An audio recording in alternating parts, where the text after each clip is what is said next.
This week marks 24 years since 9/11, the deadliest terrorist attack in American history. For most of those 24 years, there's been no real dividing line over how most Americans interpret the horrific events of the day itself.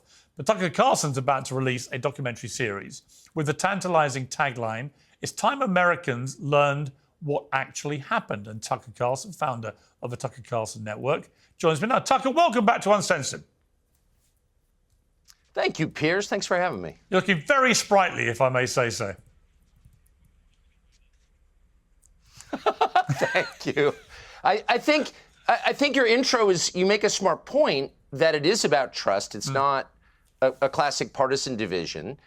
And I'm really struck, we spent the last 4 months looking into 9/11, reassessing the explanations we were given by the government for 9/11. And one of the things that really struck me was the viciousness with which anyone who questioned it, certainly in the first several years, was treated with. You know, they were dismissed as crazy. By the way, I participated in that. Yeah. I attacked people who questioned 9/11, so I'm very culpable there.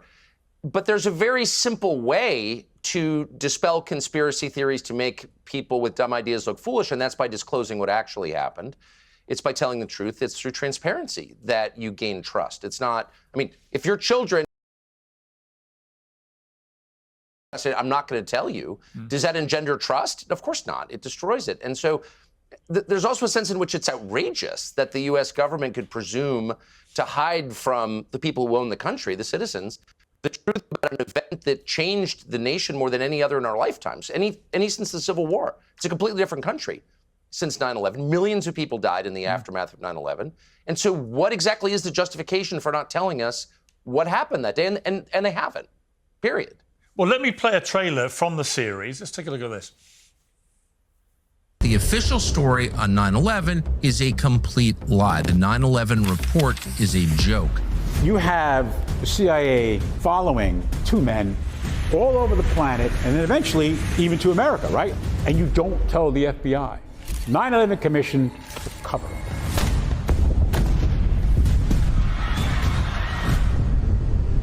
So what did happen? What did the government know? What did foreign governments know? There was a cover-up. Why? It's been nearly 25 years. It is time Americans learned what actually happened. It's a great trailer. What to you, though, Tucker, are the biggest lies perpetrated on the American people from 9/11? Well, the core lie is the 9/11 Commission itself, which was an instrument, a political instrument of the Bush administration run by a guy called Philip Zelikow. And from beginning to end, he stage managed the explanation for 9/11 in a way that benefited the neoconservative factions within the Bush administration. The point was to leverage the pain and outrage of that day and use it to convince Americans that we ought to invade Iraq, which of course had nothing whatsoever to do with 9/11. And he wrote the commission report with that in mind. And by the way, he wrote it before the investigation took place. He literally sketched it out before they knew what the facts were. And then during the course of the investigation, he systematically, I'm not guessing, by the way, this is not a conspiracy theory. This is the testimony of people who are directly involved in the commission. Chairman Tom Kean, the former governor of New Jersey, Republican governor, he stage managed the entire thing and prevented investigators from looking into like core questions. For example, the CIA was fully aware that many of the hijackers who committed 9/11 were in the United States. They had followed them, as the trailer suggests, around the world. 11 out of the 19 hijackers had visas for travel to the United States issued in Jeddah, Saudi Arabia, at exactly the moment that John Brennan was the station chief for the CIA in Saudi Arabia. They knew that they were here. They didn't hide the fact that they were here. I mean, Khalid al-Mihdhar, who was a 26-year-old Saudi, the plane that hit the Pentagon, was in the San Diego phone book, and he was being followed by the CIA. I mean, this is all documented, and not just by the CIA, by foreign intel services, probably the British, possibly the French, definitely the Israelis. They knew. Now, I'm not alleging that they committed 9/11, but I am stating, because it's a fact, that they were aware the hijackers were in the U.S. and were planning a terror attack against the United States, and they never passed that information to the FBI, to local police, much less to the American public, and 3,000 people died as a result. So what is that? Huge parts of the 9/11 story were left out of the commission report. For example, what happened to Building 7, which was not only not next to the Twin Towers, which were hit by airplanes, but had a building in between itself and those buildings, collapsed that afternoon for reasons that no one has been able to explain since. You're not a lunatic for asking. There's no plausible explanation for how that building collapsed. Well, so let's talk That's about that. not even mentioned. Well, let's talk about that for a moment, report. because it's one of the many things that have raged since. If you look into the investigation into Tower 7, the findings of the investigation into it were that the North Tower, when it came down, had set off a load of fires in Building 7. And it was a steel structure and shouldn't have gone down, but it did. That these fires burned all afternoon, and I think it was about 5 o'clock in the afternoon or something, the tower eventually gave way to the welter of fires raging inside it. And it was the only time that had happened to a structure that was built in that way. However, there has been another tower very similar to that in structure, which has since gone down in Tehran. So it's no longer the only one. In other words, there is another example of a tower like that collapsing. So when it comes to the specific theory about that, what is the alternative explanation? I mean, if you're examining another theory other than the one that the investigation concluded was simply that the North Tower came down, fires were set off in Tower 7, and then it eventually collapsed, what is the other theory which we should give more credence to? I don't know. I don't know that the onus is on me or anyone who seeks the truth about what happened to come up with an alternative theory. The onus is on federal authorities to explain why, for example, they never investigated it. Why, for example, the rubble and the steel from that building was carted off within hours and sent out of the country to Asia. Why, for example, an analysis done not by kooks, but by chemists found traces of explosive material in the dust from that day. Why structural engineers who have kind of no skin in this game came to the conclusion that that just couldn't happen based on all available evidence. And that none of that is addressed at all or even mentioned in the 9/11 report. So, and there are all kinds of anomalies, as I know that you're fully aware, and there are possible explanations to explain all of them. For example, the BBC report on air saying the building had fallen when it hadn't fallen yet. There are all sorts of reasons to wonder, like, what the hell is this?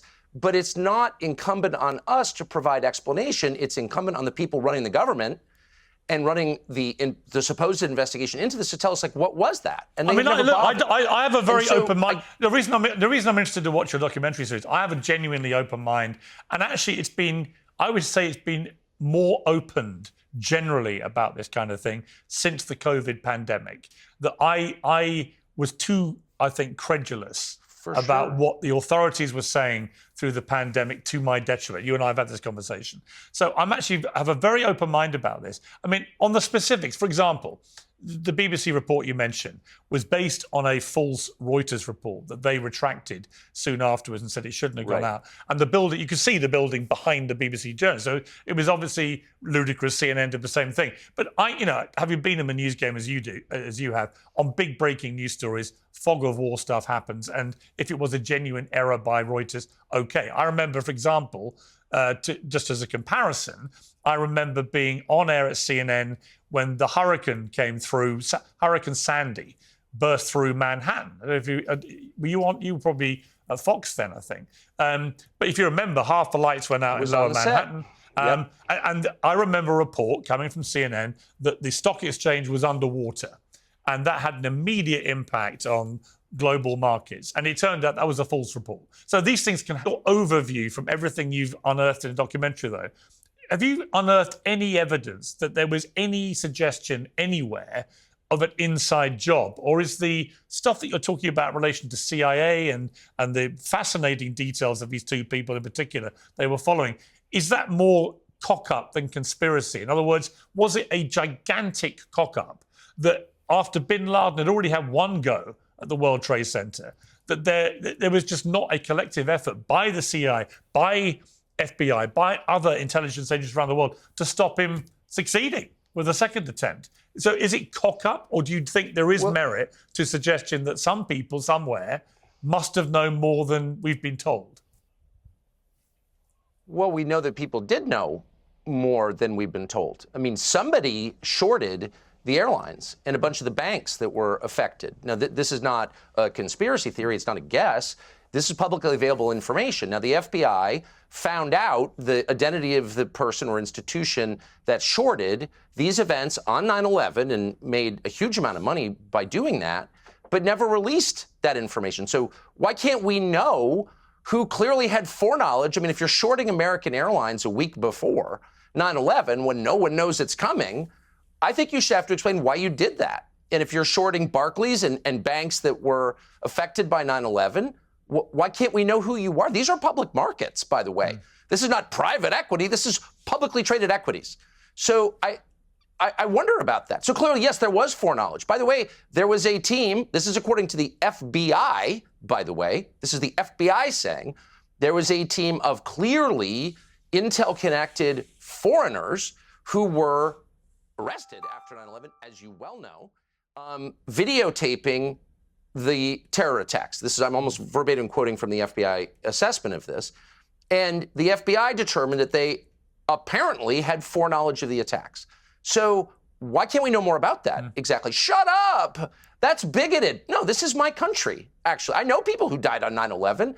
Everything was changed because of it. I promptly went off to the Middle East, just like everyone else in our business. I'm sure you did as well. And then we lost our civil liberties at home. We immediately started torturing people and locking up people for years. They are still locked up in Guantanamo Bay with no charges at all. And the rest of us, very much me included, nodded our heads and are like, yeah, they're bad. They're Muslim terrorists. Now, I think a lot of them were bad, and they were Muslim terrorists. On the other hand, if your government is allowed to torture people and lock them up indefinitely without charging them, how long before they do that to you? We don't do that here. And I know it's very common in the UK now, which is an authoritarian country. We don't want that here. And 9/11 dramatically changed our assumptions about what the government is allowed to do. So, and by the way, I should say, the main beneficiary in the United States of those attacks was the CIA, which allowed them to happen. So the CIA budget became, more than doubled. Of course, we're not allowed to know what the CIA budget is, even in government. This is a fact, by the way. If you ask a high-level official at the White House currently, what's the CIA's full budget? They can't tell you.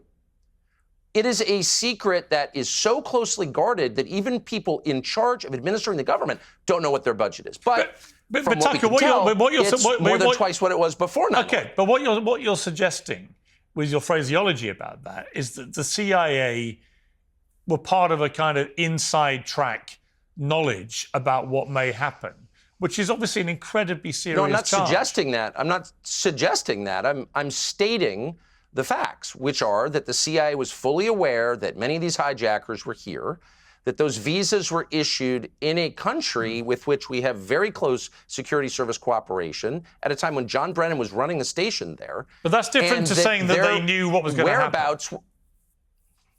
Well, they actually did know that these people were planning a terror attack because they surveilled a meeting planning it in Kuala Lumpur, Malaysia, a year before, and then followed the guy as he came to the United States and arrived in San Diego for flight training. So again, I'm not guessing about any of this. These are established facts. There's no person, including then CIA Director George Tenet, who would deny this. They'll say, oh, you're a conspiracy theorist. Okay, fine, whatever, attack my character as you will, but tell me how I'm wrong, and of course I'm not wrong. So I'm not alleging or suggesting anything. I'm not saying you're right or wrong or anything. All I'm saying is that from everything you're saying, it is a leap. It is a leap. There is a demonstrable difference, I would argue, and by all means push back on this, but I would argue that there's a demonstrable leap between knowledge of bad people moving around and maybe monitoring them and aware they may be up to bad things, but actually having coherent, clear knowledge in advance that they were planning the attack using planes on the World Trade Center. I understand. You're saying that intent matters, and I would not. Of course, I would not dispute that. Intent does matter. It matters under the law, and it matters morally. Did you mean to do it? Yes, that matters. However, it doesn't matter as much as we pretend that it does. If I pull up to a casino and leave my toddler in the back of the car with the windows up and just kind of forget, and the kid dies, do you say, oh, you didn't mean to kill your own child? No, you'd say through your negligence, your child died. Yes. It's murder. Now, it's not a first-degree murder, but it's certainly at least a manslaughter. It's certainly severe negligence. I agree with that. We know. I do, and I agree with you. That is a kind of murder. Yeah, listen, I don't think there's any doubt that there was massive negligence when it came to 9/11 happening on the watch of whoever was running the US government at the time, the CIA, the FBI, all of them. no one can credibly say that what happened was not a catastrophic failure of intelligence, because I've always assumed there must be some guys at the Pentagon in a room whose only job it is to think the unthinkable. And it's not that difficult to think that one day somebody may hijack a plane and use it as a weapon, right? It's not that. Yes. When you've got fundamentalists prepared to kill themselves as they kill people, doing it using a plane did not seem to me to be that unthinkable. And yet nobody seemed to have thought that through. Well, the U.S. government had war-gamed that. Of course. Look, I mean, that was, of course, a possibility in the minds of the people whose job it is to protect the United States from it happening. They war-gamed that. They took bin Laden very seriously. We interviewed members of the bin Laden station, CIA bin Laden station, who I think are patriotic, decent people who really wanted to prevent a terror attack. But there are also elements of the CIA which does not act as, a coherent body. It's a vast, sprawling organization. There's not a single person at CIA who understands everything that's happening at CIA at any given time because it's compartmentalized. That's the nature of it. And so there were people at CIA, and I would say John Brennan clearly one of them, who understood that these terrorists, these hijackers, planned to commit violence against Americans in the United States, and they did nothing about it. Now, you can draw your own conclusions about that. In fact, they abetted it. They helped the hijackers get here. Fact. And so you can argue about why, but the truth is it's incumbent on them to tell us why. We had a fake investigation. George W. Bush, Dick Cheney, Condoleezza Rice, Philip Zelikow participated in hiding the truth from the public. Again, I voted for them. It's not a partisan point. That is a fact. We know it now. And why isn't there an actual 9/11 commission dedicated to finding out what happened? And the truth is, not only is there not, but even right now, as we speak, the CIA is effectively refusing to release information that they have from 24 years ago. And why? What is the answer? I don't know, but they should be forced at gunpoint to divulge this. Because it reminds me, it reminds me of the JFK files, of the RFK files, of the Martin Luther King files, of the Epstein files. Time and again, we are led to believe we're all going to find out exactly what went on, and then we don't.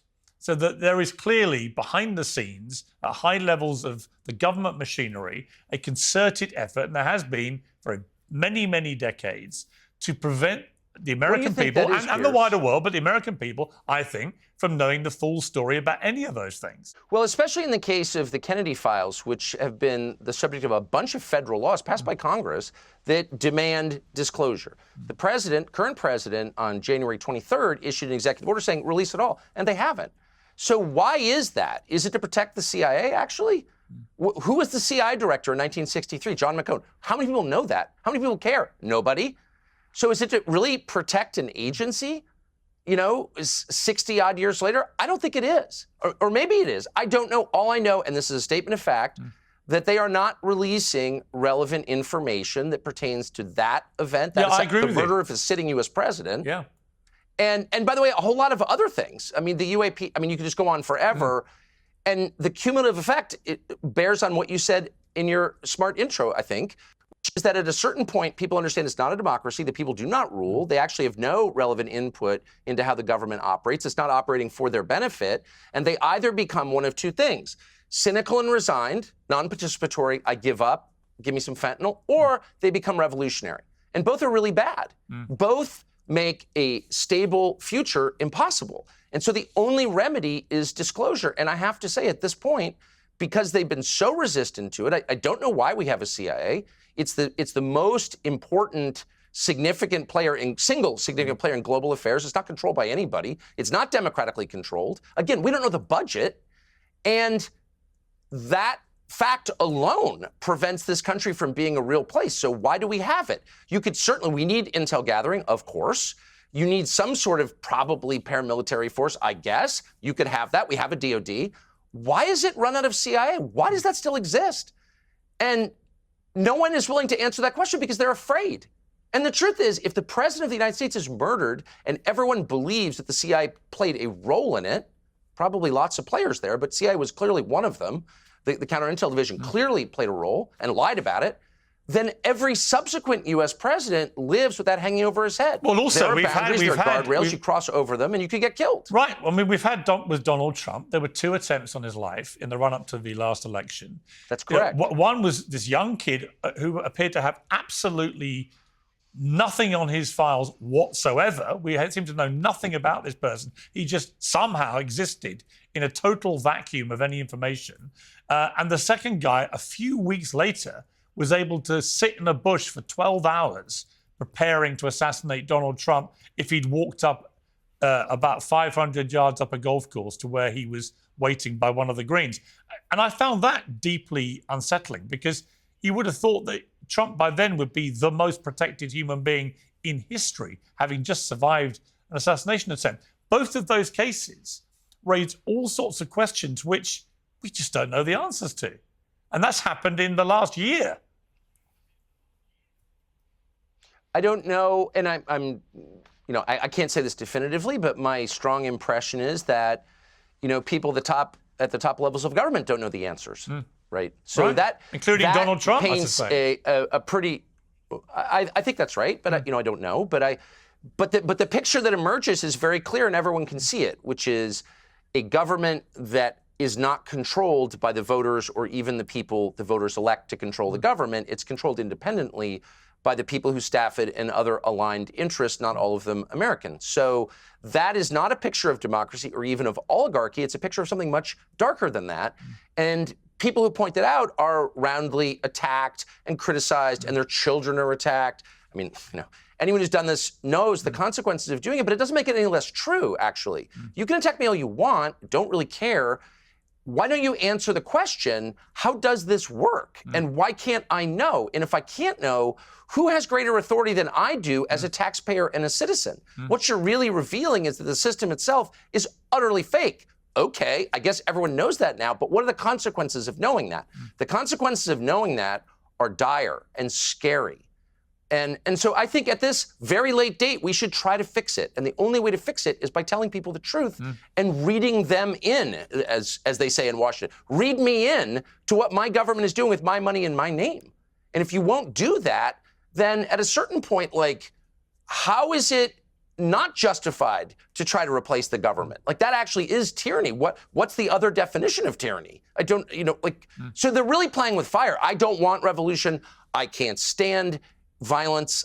Civil war is the worst thing that could ever happen. I'm not calling for any of that. I'm merely saying that's going to happen at some point if they don't make good on the core promise, which is it's your country, it exists for your benefit, you have a right to know relevant things, you can't just be dismissed with the back of the hand and called names. Keep that shit up, and it will get really ugly. That's my in your series.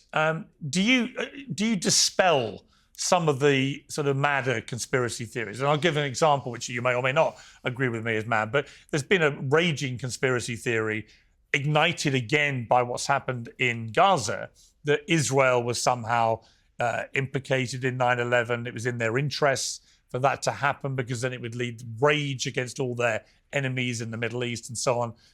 And yet, of course, if you look at the people who died, at least I think 110 or more people who died that day were known to be Jewish. It is estimated maybe another 80 were Jewish, which meant that about 10% of all the victims that day were likely to have been Jewish, which would seem to dispel the suggestion this was some Jewish thing that they had been involved with. But do you tackle that kind of conspiracy theory in the series? In other words, as well as exploring stuff that you think needs to be highlighted and exposed and we need to know more about, do you also dispel stuff which has been allowed to rage around for nearly 25 years now and kill that off?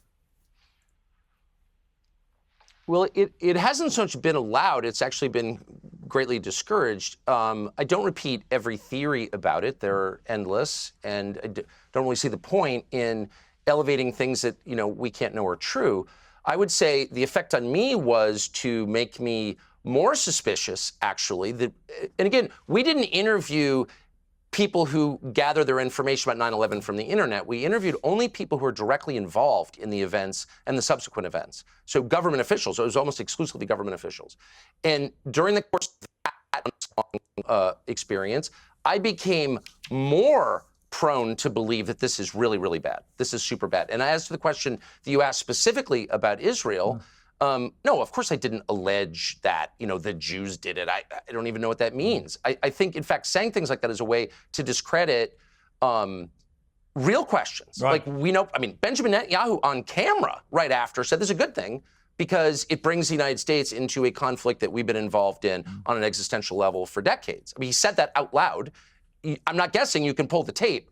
We know that a group of Israeli art students, who clearly were not art students, clearly some of them were aligned with Israeli intelligence, were arrested and held for quite some time in the United States before being released without charges. And we know that a group of them, again, I'm quoting an FBI document here, not the internet, filmed the attacks on 9/11, and I'm quoting, seemed to have foreknowledge of those attacks. Now, you were not allowed to follow up on any of this. Fox News did a series with Brit Hume and Carl Cameron, which many people have seen in a bootleg version on the internet, but they did it like within weeks, saying, what is this? There was an Israeli spy ring in the United States, and they clearly knew 9/11 was coming. This is Fox News.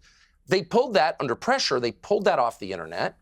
It's not searchable in any Fox News archive, but they aired it. I know the people who did it. Of course, I worked with them for years.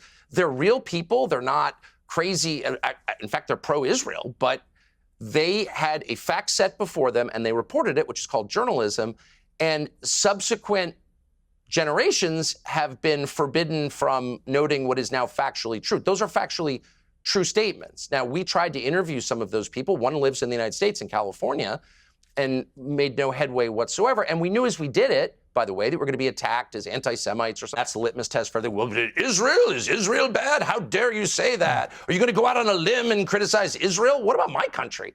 Every country commits terror because leaders, drunk on hubris, imagine that they can do things that no human being is permitted to do. And first on that list is killing people who didn't do anything wrong. That is the ultimate sin. And it happens in every country, in every period. Of course, Israel meets that definition. Obviously, but so does my government. And not always. And I think we try harder. Certainly, we try harder than Israel is trying. But we have definitely done that. And it's not controversial to say that. It's not controversial to say that things the U.S. government has done have intentionally murdered people who didn't do anything wrong. People are like, yeah, that's right. But you say that about Benjamin Netanyahu, who has nothing to do with me at all. I don't live there. I don't want to live there. I've got nothing to do with that. Then you're somehow a criminal. That whole frame to me is insane, and I'm not participating with it. Israel is not the litmus test. How you feel about your own country, what you do to improve or degrade your own country, that's the litmus test for me. Not how you feel about some foreign country.